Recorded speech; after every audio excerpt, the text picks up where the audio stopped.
నమస్తే, welcome to #you. నేను మీ రాజేష్. తెలంగాణలో ఉన్నటువంటి అన్ని మున్సిపాలిటీలు కూడా ఇప్పుడు ఆ యొక్క మున్సిపాలిటీలకు మహర్దశ పట్టబోతా ఉంది.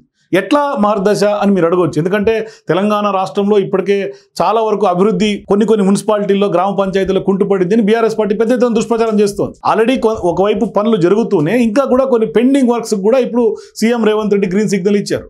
మరోవైపు రాష్ట్రంలో ఉన్నటువంటి అన్ని మున్సిపాలిటీలకు భారీగా నజరానా ప్రకటించింది తెలంగాణ ప్రభుత్వం. ఒకసారి అంటే ఇంత భారీగా నిధులు కేటాయించడం ఇదే మొదటిసారి అనుకుంటా నాకు తెలిసి. ఎందుకంటే తెలంగాణలో ఉన్నటువంటి అన్ని మున్సిపాలిటీల్లో వివిధ అభివృద్ధి పనులకు గాను పెద్ద ఎత్తున 2780 కోట్లను విడుదల చేస్తూ ఆ యొక్క గ్రాంట్స్ని విడుదల చేసేందుకు కాంగ్రెస్ పార్టీ ప్రభుత్వం ఉత్తర్వులు జారీ చేసింది. మొత్తం దాదాపుగా 138 మున్సిపాలిటీలు కార్పొరేషన్లో కూడా 2432 అభివృద్ధి పనులకు ఆమోదం తెలిపింది. అంటే 2432 అభివృద్ధి పనులు అంటే ఇందులో చాలా వరకు ప్రజలకు అక్కడికి వచ్చే పనులు ఉంటాయి. అంటే వాళ్ళ మౌలిక సదుపాయాలకు సంబంధించి రోడ్లు కానీ, డ్రైన్లు కానీ, లేదంటే వీధి దీపాలు కానీ, లేదంటే పార్కులు కానీ, లేదు అంటే ఇంకా కొన్ని ఏళ్ళుగా కొన్ని బీఆర్ఎస్ పార్టీ పాలన నుంచి పెండింగ్లో ఉన్నటువంటి చాలా వరకు పనులను కానీ వీటన్నిటిని కలుపుకొని మొత్తం పెండింగ్లో ఉన్నటువంటి వాటన్నిటిని కూడా ఫుల్ఫిల్ చేసి, ఎందుకంటే ప్రజల ఆకాంక్షల మేరకు ఏదైతే వాళ్ళు మాకు ఇవి కావాలని గతంలో ఫిర్యాదులు వచ్చాయో వాటన్నిటికి కూడా ఇప్పుడు సీఎం రేవంత్ రెడ్డి ఆమోదం తెలిపినట్టుగా తెలుస్తుంది. అలాగే వెంటనే టెండర్లను పిలిచి అక్కడ పనులను కూడా చక్కచక్క స్టార్ట్ అయిపోవాలంటే కూడా సీఎం రేవంత్ రెడ్డి ఆదేశాలు జారీ చేశారు. నిన్న ఆయన జూబ్లీహిల్స్ రోడ్ నెంబర్ 45లో జిహెచ్ఎంసీకి సంబంధించినటువంటి పార్క్ పనులను కూడా ఆయనే స్వయంగా పరిశీలించారు. ఆయన కొన్ని మ్యారేజెస్కి వెళ్ళి వస్తున్నటువంటి క్రమంలో ఒక్కసారిగా అక్కడ పనులు జరుగుతుండడం చూసి ఏ విధంగా జరుగుతుంది ఏంటి ఆయనే స్వయంగా మానిటరింగ్ చేసినటువంటి విధానం. ఆయనతో పాటు కొంతమంది ప్రభుత్వ సలహాదారు వేం నరేందర్ రెడ్డి ఉన్నారు, అట్లాగే డీసీసీ అధ్యక్షులుగా ఉన్నటువంటి రోహిన్ రెడ్డి గారు ఉన్నారు, కొంతమంది ఉన్నారు, మక్కన్ రాజ్ సింగ్ ఠాకూర్ ఉన్నారు.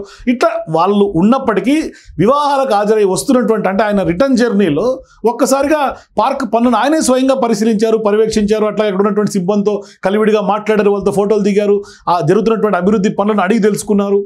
సో ఇప్పుడు ఆయన అంత ఇన్డెప్త్గా గ్రౌండ్ లెవెల్లోకి సీఎం రేవంత్ రెడ్డి దిగుతున్నటువంటి క్రమంలో ఇప్పుడు ఆయనకు తెలుసు సమస్యలు ఏంటి, ఎక్కడ ఏ పనులు చేయాలి, ఎక్కడ ఏ విధంగా చేయించాలని ఆయనకు తెలుసు. అందుకనే సీఎంఏ డైరెక్ట్గా ఇప్పుడు ఆర్థిక శాఖతోటి కొంత చొరవ తీసుకుని, ఎందుకంటే ఎంఏయూ డిపార్ట్మెంట్ కూడా సీఎం రేవంత్ రెడ్డి గారే ప్రాతినిధ్యం వహిస్తున్నారు. అందుకని ఇప్పుడు మున్సిపాలిటీల్లో ఖచ్చితంగా ఏ ఒక్క వర్క్ పెండింగ్ ఉండకూడదు అనే ఉద్దేశంతో ఖచ్చితంగా ఇంత భారీ స్థాయిలో గ్రాంట్లు విడుదల చేయడం, 2432 పనులకు ఆయన గ్రీన్ సిగ్నల్ ఇవ్వడం.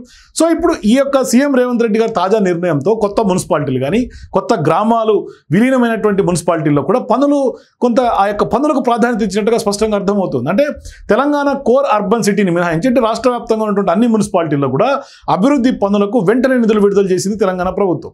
సో ఇప్పుడు తెలంగాణ రైజింగ్ విజన్ ఏదైతే 2027లో భాగంగా గ్రేటర్ హైదరాబాద్తో పాటుగా రాష్ట్రమంతా ఉన్నటువంటి అన్ని పట్టణాలకు కూడా గ్రోత్ హబ్బులుగా తీర్చిదిద్దాలని సీఎం రేవంత్ రెడ్డి యొక్క విజన్. సో అందుకని ఇప్పుడు గ్రోత్ హబ్బులుగా మారితే ఖచ్చితంగా యువతకు అవకాశాలు వస్తాయి, పెద్ద ఎత్తున గ్రోత్ కారిడార్లు ఉంటే పెట్టుబడులు మరింత ఆకర్షణీయంగా వస్తాయి.